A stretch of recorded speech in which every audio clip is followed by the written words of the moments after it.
lá, nesse segundo bloco, eu vou estimular o Dom Luiz a falar um pouco da vida do sacerdócio dele, que teve vários momentos, quando ele era pároco e depois bispo e depois arcebispo. Tem diferença?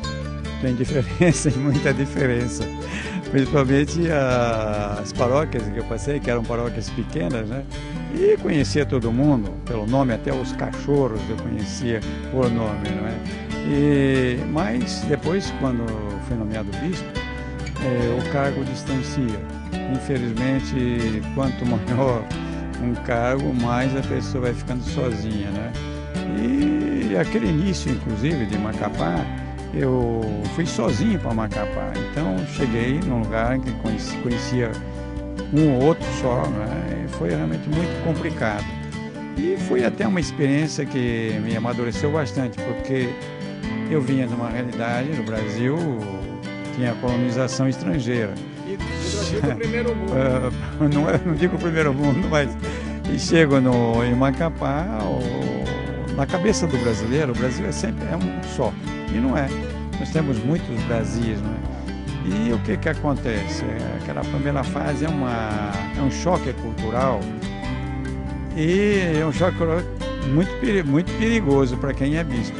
Porque se começa a dizer aquilo que está sentindo, etc., a rejeição pela cultura local, aí então se indispõe com todo mundo, não é? Mas foi um período, geralmente 5, 6 meses depois, você começa a entender um pouco a situação e você vai percebendo que é um outro modo de ver a vida, né?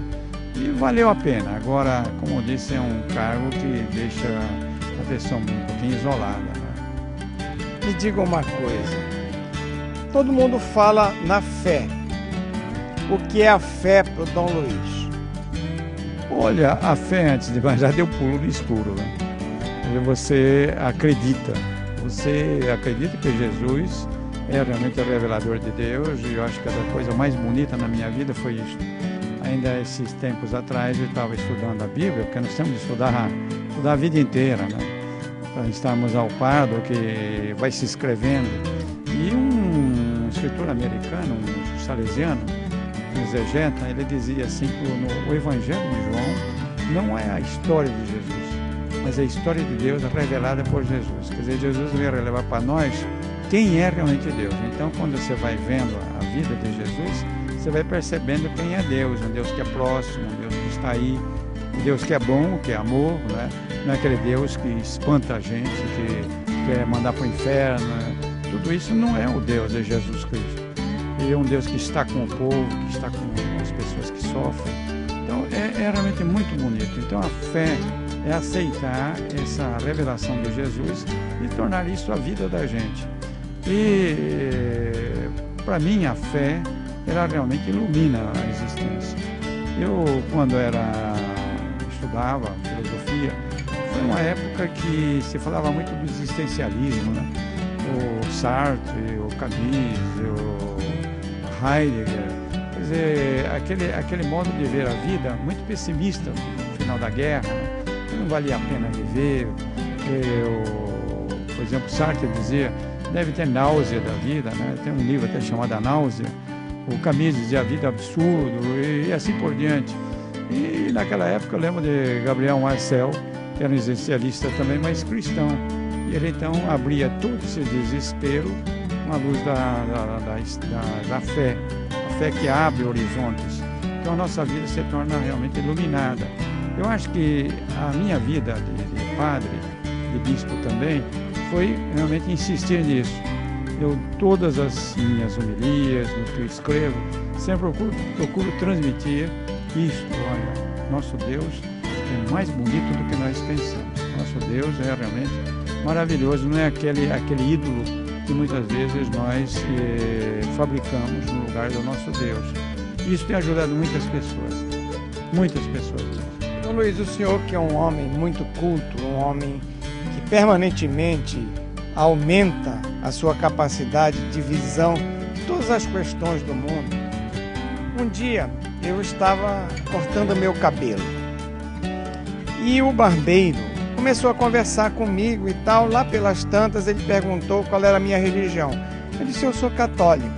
Ele disse, eu sou ateu. Eu disse, mas você é ateu? Eu disse, sou ateu. Aí ele me fez uma pergunta. Já que o senhor acredita em Deus, o universo é uma coisa maravilhosa, é uma coisa enorme. Ninguém tem a experiência de ver o tamanho desse universo. E será que só a Terra tem gente que tem Deus? Ele me perguntou, eu fiquei calado. Eu queria que o senhor desse a resposta para ele agora, através do Amazonas. Olha, essa pergunta tem sido feita assim, por muitas pessoas. Já é tempo que se escreve, inclusive, sobre isso.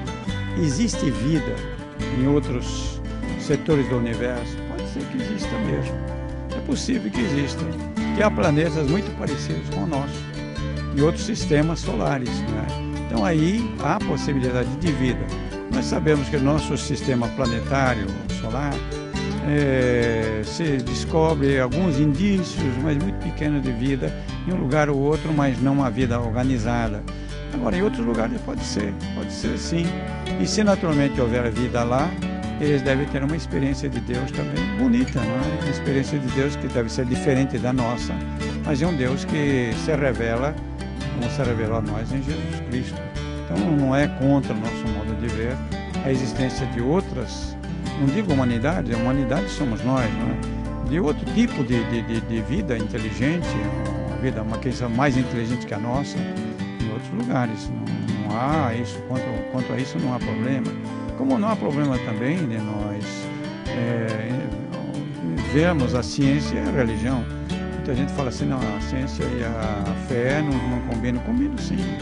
Quando não combina é porque ou a ciência está mal interpretada ou a fé está mal interpretada. Então, a teoria do evolucionismo, essas coisas todas que estamos vendo hoje, as questões de meson, fóton e todas essas coisas, célula-tronco, tudo isso é realmente uma maravilha, evolução. Exato, porque, vamos dizer, que Deus tivesse criado o mundo como está desse jeito, muito bem, Ele pode fazer.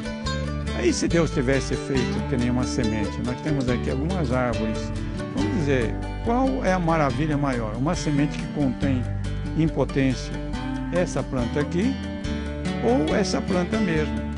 Eu acho que a semente até é mais maravilhosa, porque ela tem toda essa potência de se tornar uma árvore.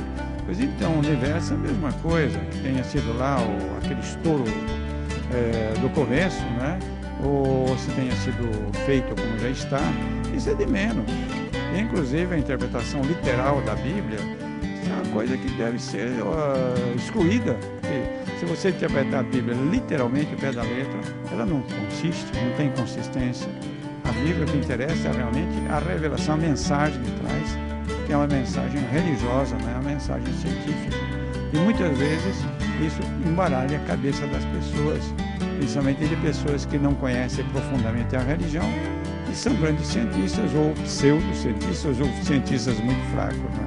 Então vejam bem, eu conversei com o Dom Luiz sobre a fé. A fé é isso, é crer. Crer no que não pega, no que não vê, mas crer, né? Porque Jesus, nas suas homilias, dizia: quando tiver mais de 1 reunidos em meu nome, eu estarei presente. Ele está aqui. Exato, está mesmo. Agora você diz, eu não sinto, mas nós não sentimos uma porção de coisas e existem. Né? Por exemplo, aqui no nosso meio, existem sons, existem imagens que nós não vemos, só um aparelho de televisão para captar essas imagens que estão aqui, um aparelho de som. Existem seres vivos que a olho nu não se vê. Então, a gente sabe, a gente crê.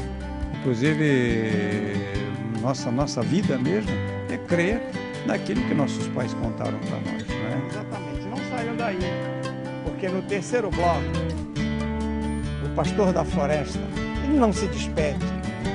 Ele tem, o processo burocrático da igreja mesmo, atingiu a idade limite, ele vai passar o cargo dele com toda a simplicidade, o amor que parte dele, mas ele vai fazer uma bênção para todos. Amazonas, para o Brasil e para o mundo.